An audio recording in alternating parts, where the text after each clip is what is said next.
Dear Appa and Amma, this is my time to give you back. Ananya's Nana Nani Homes, a paradise for senior citizens. விதவிதமான ஆடை ஆபரணங்களுடன் உங்கள் பண்டிகை நாட்களை ஒளிமயமாக கொண்டாட தீநகரில் உள்ள வேலவன் ஸ்டோர்ஸுக்கு வாங்க. தேர்தல்களின் முடிவுகளின் அடிப்படையில இதை பார்த்தோம் அப்படின்னா, கடைசியாக நடந்த இந்த 5 மாநில சட்டமன்ற தேர்தல், இந்த 5 மாநில சட்டமன்ற தேர்தலில் கருத்து கணிப்புகள் வரும் பொழுது கூட பாரதிய ஜனதா கட்சிக்கு ஒரு வீழ்ச்சி இருக்கும், ராஜஸ்தான்ல இருக்கும், மத்திய பிரதேசல இருக்கும் அப்படின்ட்டு கணிக்கப்பட்டது. ஆனா பாத்தீங்கன்னா ரிசல்ட்ஸ் வேற மாதிரி வந்துச்சுங்கிற பார்த்தோம். தெலுங்கானா தவிர மற்ற இடங்கள்ல இவங்க வந்துட்டாங்க. மிசோரம்ல அந்த மாநில கட்சி வந்ததுங்கிறத பார்த்தோம். ஸோ அதற்கு பிறகுதான் உண்மையிலே இந்தியா பிளாக் இன்னைக்கும் இந்தியா பிளாக் ஒரு வெற்றி பெறக்கூடிய இருக்கிற அளவில் இருக்கிற கூட்டணி தான்.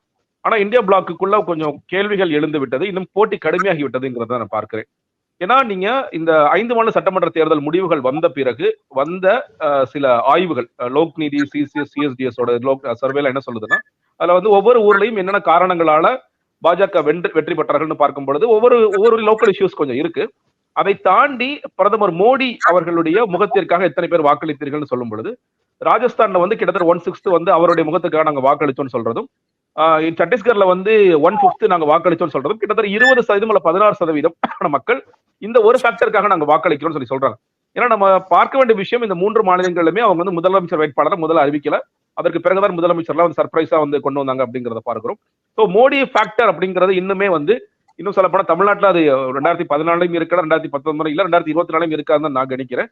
பட் கேரளா, தமிழ்நாட்டை விட்டுட்டு மற்ற இடங்களில் மோடி ஃபேக்டர்ங்கிறது இன்னுமே ஒரு பெரிய ரோல் பிளே பண்ணிட்டு இருக்கானா ஆம் அப்படிங்கிறத நான் பார்க்கிறேன். எல்லா மாநிலங்களிலையும் முதலமைச்சர்களுக்கான தேர்தல் வந்தால் கூட, சட்டமன்றத்திற்கான தேர்தல் வந்தால் கூட மோடிங்கிற ஒரு முகம் மட்டுமே போதும் அப்படிங்கிறது தொடர்ச்சியாக அவங்க வச்சுட்டு இருக்காங்க. அது அவங்களுக்கு கை கொடுக்கிற ஒரு விஷயமாகவும் இருக்கு அப்படின்னு பார்க்கும் பொழுது அது அவங்களுக்கு ஒரு பிளஸ் ஃபேக்டரா தான் இருக்குங்கிற பாக்குறேன். ஆன்டி இன்கம்பன்சி ஒரு பெரிய பிரச்சனையாக இருக்கலாம், நீங்க என்ன இஷ்யூஸ் எடுக்க போறாங்கிற பிரச்சனையா இருக்கலாம். எதிர்கட்சிகள் இப்ப அவங்க இந்தியா பிளாக் அப்படிங்கிறது அவங்க ஒட்டுமொத்தமாக சில இஷ்யூஸ்ல குரல் கொடுக்க முடியாது.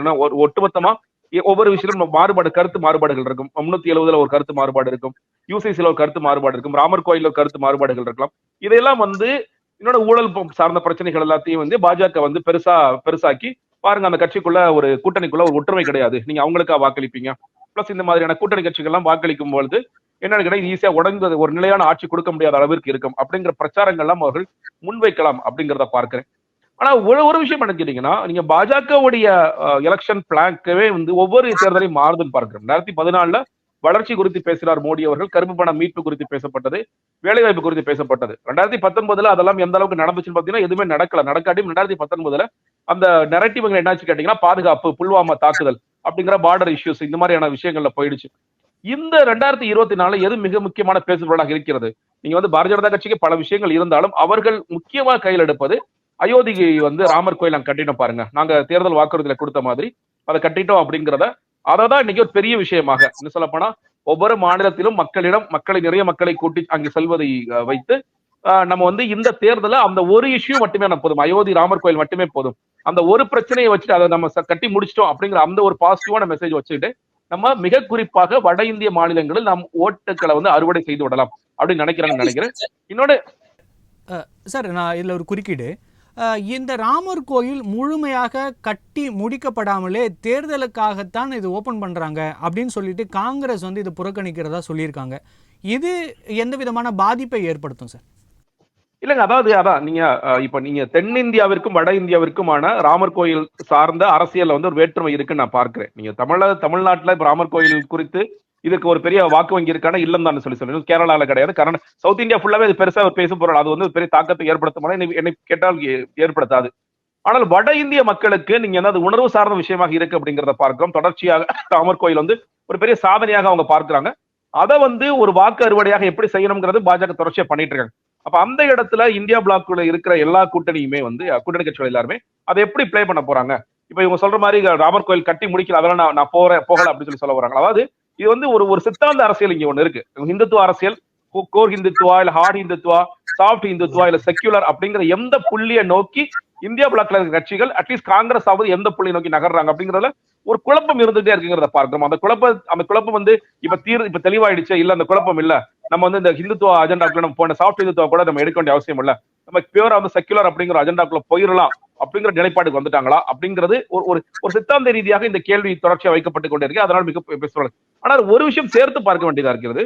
நீங்க இந்த ஹிந்துத்துவா மட்டுமே வந்து பிஜேபி பண்றது என்ன பண்றாங்கன்னா, ஹிந்துத்துவா இப்ப ராமர் கோயில் ஹிந்துத்துவா, நீங்க அதே நேரத்துல அயோத்தியில பாருங்க, நீங்க இது ரயில்வே ஸ்டேஷனை புதுப்பிக்கிறாங்க, ஒரு புதிய விமான நிலையத்தை கொண்டு வர்றாங்க. இது வந்து டெவலப்மெண்ட் அப்படிங்கிற அஜெண்டால கொண்டு போய் சேர்க்கிறாங்க. நீங்க அந்த ஒரு 10-20 நாட்களுக்கு முன்னாடி பிரதமர் மோடி இங்க போகும்போது என்ன பண்றாரு, 10வது கோடி பயனாளர் இந்த உஜ்ஜைன் திட்டம், அந்த எல்பிஜி சப்சிடியில அவர் வந்து ஒரு தலித் சமுதாயத்தை சேர்ந்தவர், அவருக்கு வந்து அதை கொடுக்கிறார். அப்போ 3 விஷயத்தை, ஒரு பக்கம் ஹிந்துத்துவா, இன்னொரு பக்கம் வளர்ச்சி, இன்னொரு பக்கம் நலத்திட்டம், இது 3 கனெக்ட் பண்ற மாதிரியான விஷயங்களை தொடர்ச்சியா முன்னெடுப்பாங்க நினைக்கிறேன். ஏன்னா இந்த ஹிந்துத்துவா மட்டும் ராமர் கோயில் முக்கியமான அஜெண்டாவா இருந்தால் கூட அது எல்லாரோடையும் கனெக்ட் ஆகுமான்னு கேட்டீங்கன்னா கனெக்ட் ஆகாது. சில பேருக்கு ஏன்னா இதுதான் இஷ்யூவா, ஒரு இந்திய தேர்தலை இது மட்டும் தான் பேச போறாங்க, இது மட்டும் தான் இதை வச்சுட்டு வந்து வாக்களிக்கணும்னு நினைக்கிறீங்களான்னு கேட்டீங்கன்னா இல்லை. மக்கள் சொல்லக்கூடிய இடங்களுக்கு நாங்க வளர்ச்சியும் கொடுக்கிறோம், நாங்கள் நலத்திட்டமும் கொடுக்குறோங்கிற சேர்த்து ஒரு பேக்கேஜ் மாதிரி அதை கொடுப்பாங்கன்னு நினைக்கிறேன். ஒவ்வொருத்தரும் ஒவ்வொரு வேலையை பார்ப்பாங்கன்னு நினைக்கிறேன். ஏன்னா இப்பொழுதுமே பாஜக வளர்ச்சி குறித்து பேசுகிற ஒரு குரூப் இருக்கும், இன்னொரு குரூப் வந்து என்னன்னா நீங்க வந்து கான்ட்ரோவர்ஷியலான ஹிந்து முஸ்லீம் அஜெண்டா அதை பேசுற குரூப் இருக்கும். எல்லாவற்றையும் எந்த இடத்துல எது சூட் ஆகுமோ அதை பேசிக்கலாம் அப்படிங்கிற ஒரு பாதையை நோக்கி உங்க பயணிப்பாங்கன்னு நான் யோசிக்கிறேன். கண்டிப்பா சார்.